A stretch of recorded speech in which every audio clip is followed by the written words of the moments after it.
অনেক ক্ষেত্রেই আমরা দেখি যে একজন মেয়ের যখন বিয়ে হয়ে যায়, বিয়ে হয়ে যাওয়ার পর আর পড়াশোনা সেভাবে কন্টিনিউ করা হয় না। কিন্তু আজ আমি যেই পেন্টিংটি করছি সেই পেন্টিংটিতে একজন হিন্দু মেয়ে, তার বিয়ে হয়ে গেছে, হাতে চুড়ি রয়েছে, মাথায় সিঁদুর রয়েছে, কিন্তু সে তার পড়াশোনা কন্টিনিউ করছে। হ্যালো এভরিওয়ান, আমি ঋতু, কালার প্যালেট পেজে আপনাদের সবাইকে স্বাগতম। আজ নিয়ে এলাম পড়াশোনায় আগ্রহী একজন নারীর পেন্টিং নিয়ে। চলুন তাহলে শুরু করে ফেলি। শুরুতে আমি স্কিন কালার ব্যবহার করে মহিলাটির মুখ, গলা, হাতের কাজ করে নিয়েছি। তারপর অল্প একটু কমলা রং ব্যবহার করে যে রঙটি দিয়ে আমি স্কিনের কালার করেছি তার সাথে মিক্স করেছি, সেটিতে আমি লাইট অ্যান্ড ডার্ক শেড বের করে এনেছি মহিলাটির স্কিনের কালারে। তারপর চলে যাচ্ছি মহিলাটির শাড়ি থেকে। মহিলাটি ডার্ক নীল কালারের একটি শাড়ি পরেছে এবং লাল কালারের পাড় রয়েছে, এবং লাল কালার ব্যবহার করে মহিলাটি লাল লিপস্টিক দিয়েছে, সেটি করে নিয়েছি, এবং হাতে একটি বই রয়েছে লাল কালারের, সেটি করে নিয়েছি। সেই সাথে কানের দুলও রয়েছে লাল, সেটিও আমি করে নিয়েছি। হালকা খয়েরি রং ব্যবহার করে মহিলাটির আমি চুলগুলো করে নিয়েছি, এবং কমলা রং ব্যবহার করে মহিলাটির ব্লাউজ এবং হাতে চুড়ি রয়েছে সেগুলো করে নিয়েছি। এবং মহিলাটির আরেকটি বড় বই রয়েছে হাতে, সেটি আমি হলুদ কালার ব্যবহার করে নিয়েছি।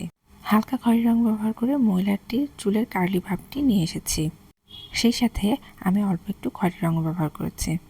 চলে যাচ্ছি সবচেয়ে সাবধানে যে কাজটি করতে হবে সেই কাজটির দিকে। এখানে আমি তুলির সাহায্যে কালো রং ব্যবহার করে চোখ, ভ্রুর কাজ করে নিচ্ছি। মহিলাটির চোখগুলো অনেক সুন্দর, চোখগুলো বড় বড় এবং মনিটিও অনেক বড়। এখন আমি কালো রং ব্যবহার করে মহিলাটির গলায় একটি মালা পরিয়ে দিলাম, এবং লাল রঙের সাহায্যে মহিলাটিকে সিঁদুর এবং অল্প একটু টিপ পরিয়ে দিলাম। কালো রং ব্যবহার করে বইগুলোর কাজ করে নিচ্ছি, এবং পুরো মহিলাটির ডিটেলিংয়ের কাজ আমি আস্তে ধীরে করে নিচ্ছি। এবং মহিলাটির হাতে থাকা বই, ব্লাউজ, শাড়ি সবগুলোই আমি কালো রঙের সাহায্যে বর্ডার লাইনের মতন করে নিচ্ছি, এবং অল্প একটু চুলের কাজও করে নিলাম। এখন আমি ব্যাকগ্রাউন্ডে ম্যাজেন্টা কালার ব্যবহার করে নিচ্ছি, আর মহিলাটির আশপাশের যে অংশটুকু রয়েছে সেটা চিকন তুলির সাহায্যে করে নিচ্ছি। ব্যাকগ্রাউন্ডের কাজ মোটামুটি শেষ। এখন আমি কালো রঙের সাহায্যে আবার একটু বর্ডার লাইনগুলো করে নিচ্ছি, কারণ আমার কাছে মনে হলো কেমন যেন ঢেকে গেছে।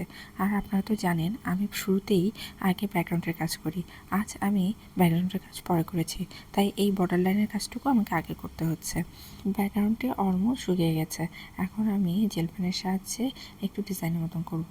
উপরে থাকা অংশগুলো আমি মেঘ বোঝানোর জন্য কিছু মেঘের আকৃতি করে নিচ্ছি, এবং সেই সাথে অল্প একটু ডিজাইনও করে নিয়েছি, এবং নিচে একটি বর্ডার লাইনের মতন করে দিয়েছি।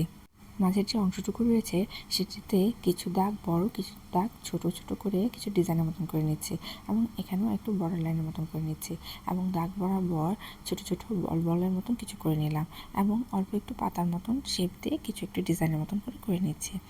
এখন উপরে থাকা যে আমার বর্ডার লাইনটি রয়েছিল সেটি আমি একটু ডার্ক করে নিলাম, এবং উপরে থাকা ডিজাইনগুলো একটু ডার্ক করে নিলাম। এভাবেই ব্যাকগ্রাউন্ডটির কাজ আমি আস্তে ধীরে করে নিলাম।